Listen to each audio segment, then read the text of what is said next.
You're standing outside an austere and modern-looking building with sliding glass doors.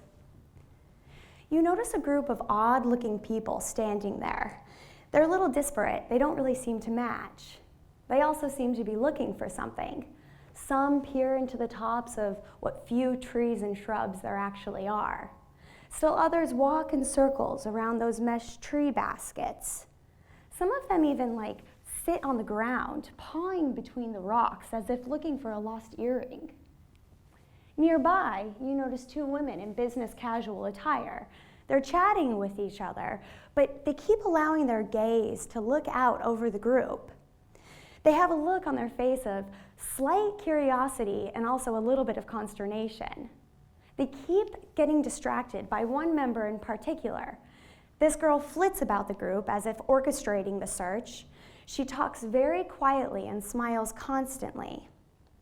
Within a few minutes of you looking, you notice that the two ladies get the group together and usher them back inside the sliding glass doors.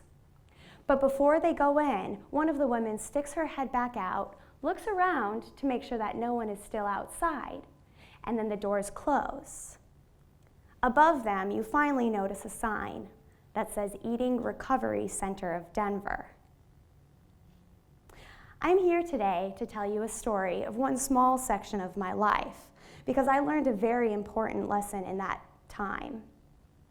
I learned that every solution that you need is either already inside of you or will be given to you by the world around you. You have to be brave enough to accept that wisdom, and you have to keep it with you wherever you go. Because if you do, you will always know how to act. And sometimes that's taking no action at all. So what you saw that morning was a typical morning at the Eating Recovery Center of Denver, or the ERC.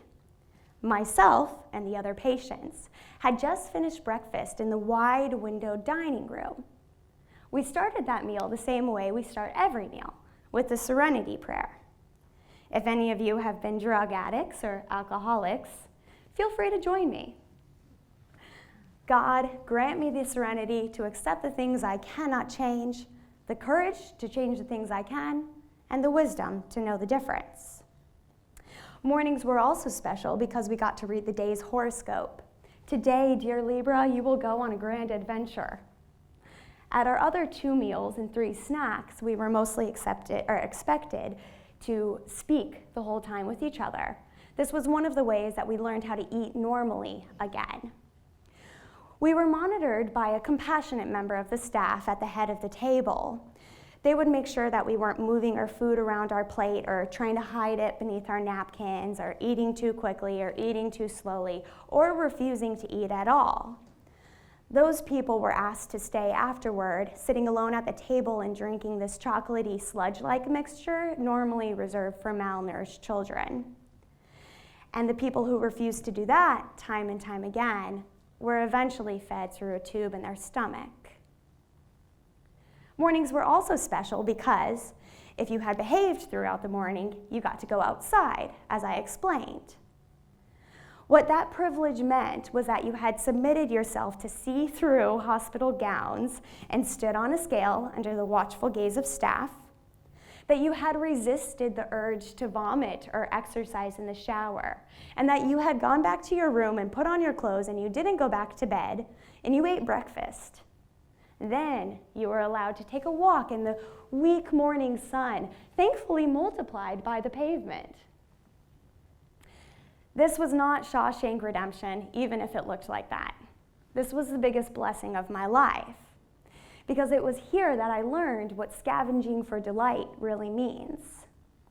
At first, I was proud to go outside with the other patients. I tried to chat with them about things unrelated to our eating disorders, which, by the way, ranged from bulimia to anorexia, overeating to overexercise, and usually carried a few tag-alongs like alcoholism and addiction and self-abuse. The other patients eventually started ignoring me, not because they were rude, but because I really was incessant. You see, in treatment, I had dropped a lot of the old coping mechanisms that I used to control my image. But as I became healthy, some inherent parts of my personality became a lot stronger. I still talked too much, and I kept getting in trouble for bouncing around like a bunny rabbit or a goblin, you choose. I had to be so careful with this new body that I was developing. So, to assuage my curiosity and do something with my energy, I found one of my old loves again, scavenging. You see, I had always been a bit of a pauper. I bought my own car and my own cell phone. I was really social. I did all sorts of different groups and activities. And I always worked multiple jobs, but I also traveled every summer. And so I didn't really have the time to save up any money. With an outgoing personality and an ambitious attitude, I was largely expected to take honors level classes and show leadership skills. And as I got older, I began to expect certain things of myself. I took higher classes, completed a grant-funded thesis, dated a most clever fellow, and began exercising and trying to eat really healthy. I was still resourceful. I knew when all the attractions were free in my cities, and I knew how to cut coupons. I also started using posting boards in cafes, both to find things that I needed and post myself for jobs like house sitting and pet sitting.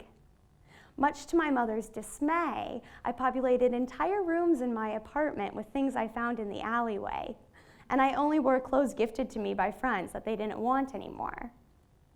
But as I got older, this resourcefulness and this life I was leading became just this to-do list. Gym, homework, intern, work. Gym, homework, intern, work. I became a human doing rather than a human being. I had no idea what was in my backpack and what was happening at the world around me. And all of this was a subconscious reaction to my deep-seated fear that everybody would find out I was a fraud. I wasn't actually a leader. I wasn't actually that smart. All of this money and this hard work was for nothing because they were just going to see right through me. I thought I looked like an Olympic athlete. But in reality, I looked and acted like Schmeagol from Lord of the Rings. So, eventually, I could no longer ignore the truth in my backpack. I couldn't believe the magazines who were telling me that I was doing everything right because I wasn't having any fun in my life. So my mom and I picked up this empty and somehow so heavy bag, dragged it down the street to those sliding glass doors, where I learned how to scavenge again. So back on the ERC, I let my curiosity have its fun. I began exploring courtyard nooks and crannies. I found really interesting things, like cigarette butts and the tops of pens and paper that people had left behind. Not surprisingly, the other patients began to notice, and they wanted to join me, but cautiously. You see, the human brain is 60% fat, so when you're malnourished, your ability to imagine and observe is usually one of the first things to go. As I explained, we didn't want to see what the world was telling us anyway. So by shrinking the vista and the space that we had to explore, being exploratory started to become safe again. In this way, we were practicing the lessons that the ERC was teaching us. You see, treatment there is values-based. It shows us to recognize the landscape of the world around us and see our emotional reactions to it, but we don't have to do anything with it. So being scared does not mean fight or flight or guilt. Rather, it means being scared, storing that emotion, keeping it in our backpacks, and then choosing whether or not we want to act on it later. And as I learned this lesson again and again, the items that I began to find were just uncanny. For instance, around Halloween time, I found this earring that was a severed witch head. It was totally gross and awesome. And then I found a 3-leaf clover charm. I'm Irish. What I also came to find was that my dad had started a running route around the ERC, and he would leave items that he knew I would scavenge. Cute. The thing is, my dad had been trying to leave items for me to find my whole life, and I was just now beginning to accept them. At the ERC, I saw what can happen if you don't accept what the world is trying to give you. One of the shiniest, glitteriest, friendliest people I've ever met in my life is a girl named Adrienne. Adrienne and I bonded over the whole Oreos and milk debate. You see, the ERC told us that dipping Oreos in milk was an abnormal eating behavior. Adrienne and I both got in trouble for this, and in our discussion of what an obtuse misconception this was, we became friends for life. When we left the ERC, I stayed in Denver and Adrienne went back to the East Coast, but we always kept in touch. And on a whim, I invited her to attend one of my parties. She came out. That night at the party, she grew more and more intoxicated. I had known that she had alcoholic tendencies, but I only ever knew her in treatment for an eating disorder. So myself and my friends laughed it off. I mean, she was still so cute and so much fun to be around. I left her that night, and then the next morning, when I came to pick her up, she was stained with red wine. She had been drinking all night long. I spent the day detoxing her, and she spent it abashedly apologizing. We still had a lot of fun. I left her again and came back to check in, and at that point she was drinking hand sanitizer because the liquor store had taken her ID. I couldn't help Adrienne, and her mom had to come out and take her home. A few months later, she died from complications due to alcoholism and her eating disorder.